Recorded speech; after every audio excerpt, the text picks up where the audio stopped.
Welcome to MMA Fancast. My name is Luke Payson. Welcome back to everyone who's already a subscriber to the channel. If you're not already a subscriber, please subscribe so you can see more great interviews, including the one coming at you right now. A professional MMA fighter who has been nice enough to be on this show since back when he was an amateur champ for 247 Fighting Championship several years ago. Now a professional MMA fighter coming off a great TKO win. Really excited to have him back on the show. Welcome, Hunter Showtime Starner. That was awesome. Hey, Thank you, Luke. I appreciate it. It's been too long. I'm glad to be back on. It's been a while. I'm thrilled to be following your career. We actually, a couple years ago, did an interview with you right before you went to Thailand to train. And then we did an interview with you right when you came back. So it's been great to not only follow the MMA, because that's your passion, but also some of the other combat stuff you've been doing. You ended up taking 2 fights over in Thailand. But this fight, talk about this fight for CFFC. First off, you were 2-2 coming into this fight. You took on a 2-0 undefeated pro. Obviously, early pro, 2-0, that doesn't mean a whole lot, but it still means something. So why say yes to this particular fighter who you signed on the dotted line for CFFC? Matthew Allison was your opponent. Why say yes to him? And then talk about the fight. Really because it had been mid-December, and I want to stay active. I like to be 2-3 months between fights. And the March was the Tampa date, and I think the next one coming up is Atlantic City. So I didn't want to wait that long, and the only guy they had, at least from what the promoter told us, was that Matt Allison guy. And I think based off my last 2 opponents, I'm never gonna say no to any fight presented to me. So we said yes to that fight, and we knew it was stylistically a challenging matchup. He's 5'11" for a bantamweight. That's pretty that's tall.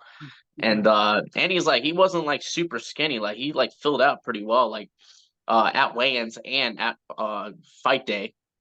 And so we knew that was gonna be stylistically a pretty challenging matchup, but I came in a mindset of I was gonna be very hard to beat, because I was already coming off 2 losses, and I looked at this fight as this is do or die for me. This was my third fight at a 3-fight contract for CFFC, so this was my last fight in the contract. So it was kind of man, if I lose this, I don't know if CFFC's gonna want me. And so I really had in my mind this whole camp of just war, just kill or be killed. It's kind of partly why you don't see the hair anymore. Well, for one, I was getting tired of it, and 2, it was kind of me put into a mental mindset of this is war. I don't need my hair. I don't care about anything. I just care about weighing in and then trying to kill this guy. And so that was kind of the whole mindset going into this fight. I wasn't about to go 2-3, and so I give it to him for taking this fight. I was hungry coming off 2 losses, and I'm sure he knew that. So, hey, good on him for taking the fight. But yeah, that's kind of my whole mindset, just war mindset, do or die. If I lose, this could be it. So I ain't gonna let this loss, be the end of my MMA career. It might sound dramatic, but that's kind of how I looked at it. Well, that's the mindset you need to be in coming into this, right? That's the warrior mindset. I personally loved your hair, but I can understand why it needs to be gone, and that kind of makes a lot of sense. And yeah, I mean, we've often talked on this show that in pro level, your first 5 fights as a pro, you're now 3-2, 5 in, are really going to indicate whether or not you're going to continue. Then your next 5 is usually what gets you to the next level. Even now, you rattle off 4 wins. You're 7-2. That's Dana White Contender Series type stuff. 8-2, 5. The 6-1. Those type records are going to Dana White Contender Series. So that's what I always tell early pros. Obviously, you could have come back from a 2-3 pro record, but it's great that you got the win, and the most decisive win for people that might not know the scorecard for your pro career. Your 2 losses were by decision. one unanimous, one split, which of course means that one judge saw you winning, and usually split decisions honestly could go either way. It's tricky with MMA and how they judge it. So, and then both of your wins prior had also been decisions. And that's not necessarily a bad thing, but to have your most decisive win or loss for that matter come when you absolutely needed it, I think is like the next level in in your career. Because I definitely know higher level promotions. CFFC is a big feeder for the UFC. They look at that. They look at your finishing and like what you're doing, particularly at your weight class. Being a finisher Mhm. makes a big difference. So talk us through. It turns out you got your finish about 30 seconds, 32 seconds to go at the end of round one. So 4 minutes and 28 seconds in. So that's a fair amount of fighting time as far as one round wins go. So talk us through that one round. Yeah, so the whole plan going into this fight was we had worked it all fight camp and throughout the week was feinting, and landing that overhand. And like that, like, that literally was the plan. Land the overhand flush. I swear I only watched the guy. I don't like watching my opponent's past fights. I need to get better at that. But like I probably watched him once, and it was one of his like combat night, whatever's down in Florida, one of those fight promotions. And I noticed like he was a scrappy guy, so I expected a war. But I saw he stood pretty tall. I mean, he's a very tall guy, but he stood. It's not like he had his chin up, but like that overhand, I like to bring it high anyway. So I knew, if when I throw that, it probably could land. And that was our kind of game plan against a taller guy like him, kind Mm. of bring him down to my level with feints, and if he bites, throw that overhand. That's what happened, and it landed as clean as it probably could have. And yeah, I remember him just hitting the canvas, and man, I was after it after that. Once that happened, I wasn't gonna let the fight make it to the next round. That's all I'll say. But it was probably best feeling in the world, especially coming from a wrestling background, being Mhm. known as a wrestler, that I could finish someone with, my hands, and showing that I had the capability of finishing people with my striking now. And so that was the best feeling, especially TKO. Like, yeah, submission's nice, but I have 6 submission victories in my amateur career. It's been a long time coming where I wanted to finish a guy with my striking, and that's what I did. And what made it, like I said earlier, what made it even more like, you know that much rewarding was it's something we worked the whole time in camp and all that week, and even in the back before walking out, that feint to overhand, and it landed perfectly. So it was a perfect week, perfect night, and yeah, it was awesome. So hopefully more to come with those. But yeah, it was great. Well, I appreciate you breaking down that one round. Sounds like a lot happened, and it's always great when you're training. You training great. You train at the Renegade Combat Sports Club. You're wearing the shirt there. And over a year ago, I had the honor of having the head coach there, Kelly, on the show through you and through your coach Michelle, who told me that he'd be a great interview, and I had him on. And it is the third most watched interview on my channel, which just means a lot of people really love and respect Kelly. He's a former Delta Force guy. His service to the country, similar to your dad's service to the country, just being so high level and so needed to keep the United States free and welcome home to all the combat vets. But then also he's become, a self defense guy. He's got a great YouTube channel where he does a lot of self defense. Almost reminds me of the Boss Root in self defense, but it's real practical. People love it, breaking down situations. He does an incredible job.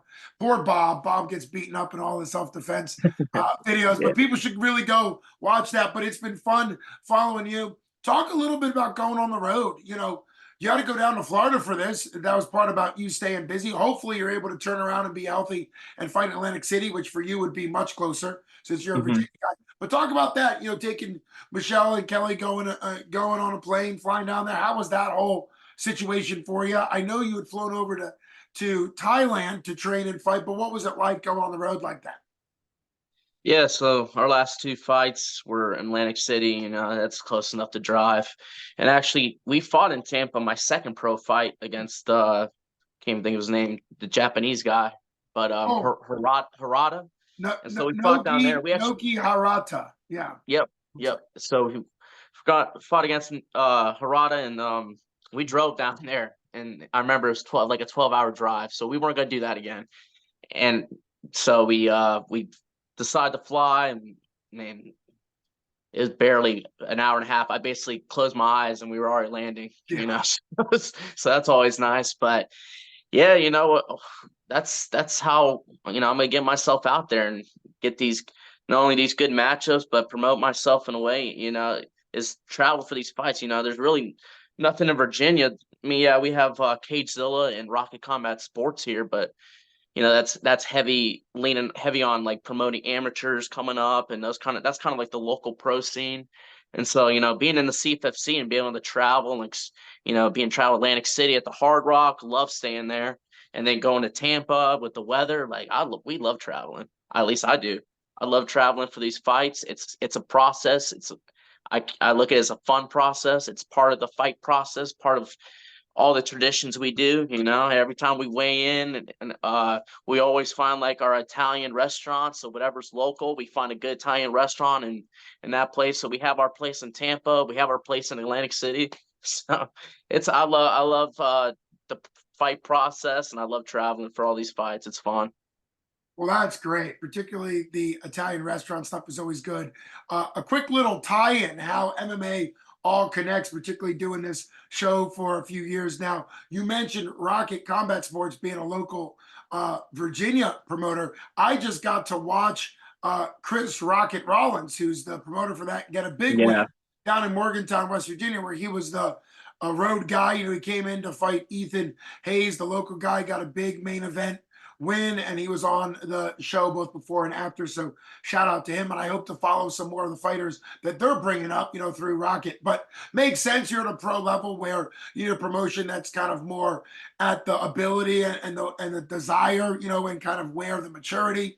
And CFFC obviously is that, where they do contracts and you're able to fight for them sort of longer term. They used to just be, I think, Atlantic City and Philly region. Sometimes they get to 2300 arena. I don't think you've ever Mhm. fought there, but kind of cool that they're branching out to Tampa. So obviously you mentioned that you finished up your contract. How soon will you know if you sign another contract with CFFC and then potentially that Atlantic City, or are you now a free agent looking for whatever's next? Kind of what's next for you now that you have the your first TKO KO wins by strike in your entire career, both amateur and pro? I think that's all the development of who you are as an athlete, and of course, it's the best way to get those 2 decision losses, bitter taste out of your mouth. So, what do you think's next for you? Yeah, I mean, technically I'm a free agent, but we're definitely gonna sign another contract with CFFC. The promoters hinted at it already, and probably be like a few months this down the line this year, sometime this year. Right now at least I am, and I know Kelly Michelle we're really interested. I've been wanting to take a BKFC fight. Oh, Uh, really? You're gonna jump yeah, right in? yeah, I want to go right in the bare knuckle. What made me the sudden interest was when I went to Albuquerque. I trained at Jackson Wink. Sure. I got the opportunity to go to a BKFC fight, and I don't know if you heard of like Lorenzo Hunt, and he was the main event. He's one of like their top guys. But man, that going there and just like experiencing it all, and like just how the rules are laid out. It's 2-minute rounds, 5 2-minute rounds, and so it's like really fast paced, and it's just I thought it was awesome. I had a great time. I fell in love with it, and ever since then, I've been like, I want to take a bare knuckle fight. And now that I'm free from this contract, yeah, that's kind of what we're looking at. I can't really say when because I have no Sure. idea, but I can definitely say most likely I'll take a BKFC fight before I do another MMA fight for Well, that sure. is that is super exciting. Years ago, when Dave and Dave Feldman, father and son, promoters for BFKC, were running a local promotion in Eastern Pennsylvania area, I got to know them a little bit, having fighters on their cards. Of course, now bare knuckles taken off. But one of the interesting things, we'll talk about it more when you come on, once that fight's announced, if that happens. But what's really interesting, we've seen that pure boxers, sometimes even former championship boxers struggle, and it's Oh yeah. because of the Muay Thai. Now it's an unlimited one plum. It's more like a K1 rules, but typically speaking, MMA fighters, we've seen either below average MMA fighters,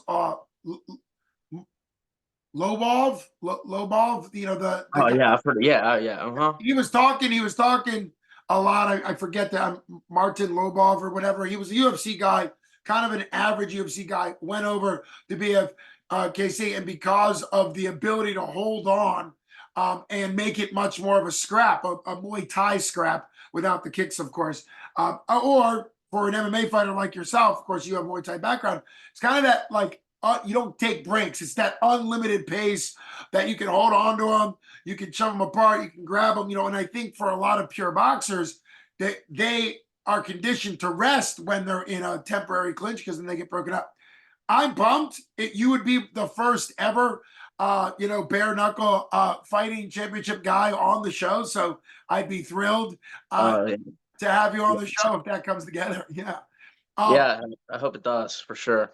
Now, you're a wrestler background. Are you paying at all attention? April 20th, just under a month from now, will be the U.S. Olympic trials. Do you have anybody you know, or because I know you're connected to wrestling, anybody you're rooting for? Like, what are your thoughts on the Olympic trials coming up? Um, well, I'll definitely be watching, but heck, the freaking NCAA finals are this Saturday, so we'll be watching those for sure. Heck, before I hopped on this, me and my mom, my dad's out of town for work, but me and my mom are watching round 2 of the NCAA wrestling championship, so we're always keeping up. I just love watching. I'm like I'm a fan of MMA. I'm still a huge fan of wrestling at the world level and especially the college level. I got my favorite wrestlers I like to watch. My favorite teams always Iowa, Penn State. I love it all. So just Well, love watching. speaking of Penn State, I'm blanking on his name, but the Penn State wrestler that just qualified for his finals, and he's a 3-time national champ. He's going for the very rare. Spencer Lee didn't get it done last year out of Iowa. So, do you know that looks like a bigger guy out of Penn State going for his 4th? And Yeah, it should be actually it's 2 guys, Carter Starachi and then Aaron Brooks, I think. okay, I think it was Yeah. maybe it was Facebook. Facebook popped up a picture of a Penn State dude, really kind of heavily muscled. I was thinking Yeah. 97 range, maybe 80 or 97. Just Yeah. size. Aaron Brooks, he's 197. I know he's Oh, going there for you go. Not yeah, bad he's for going for his one 4th. photo. There you go. All right. Yeah. Yeah. So So you say there's 2 Aaron Brooks. There's 2 Penn State wrestlers who are trying to go for the 4-peat.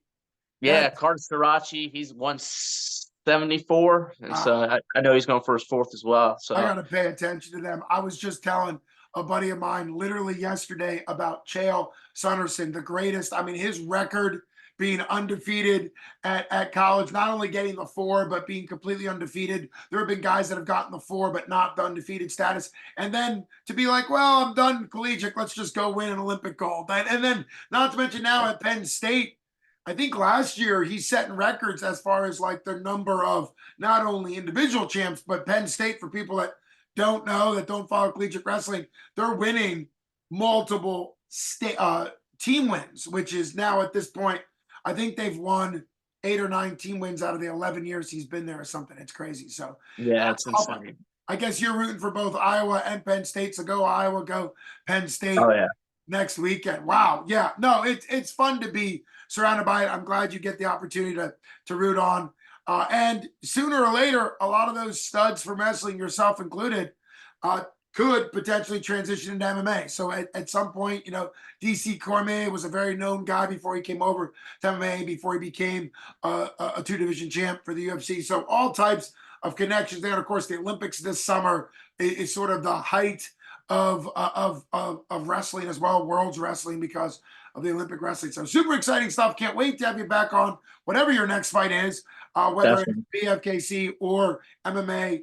A big shout out to you on your ability to persevere and bounce back and get a huge win. And of course, All my good wishes to your coaches who I've met several times. I think, well, I guess one time in person, both Michelle and Kelly. I'm glad they're both doing well. And particularly with Kelly, that great interview last year. People should go check it out. Still up on MMA Fancast. Thanks so much for coming on, though. You've been listening to Luke Payson with MMA Fancast and Hunter Showtime Starner. Thanks so much I for love coming it. on. I love it. Thank you, Luke. Thanks so much for coming on, buddy. All right, bud. Bye-bye.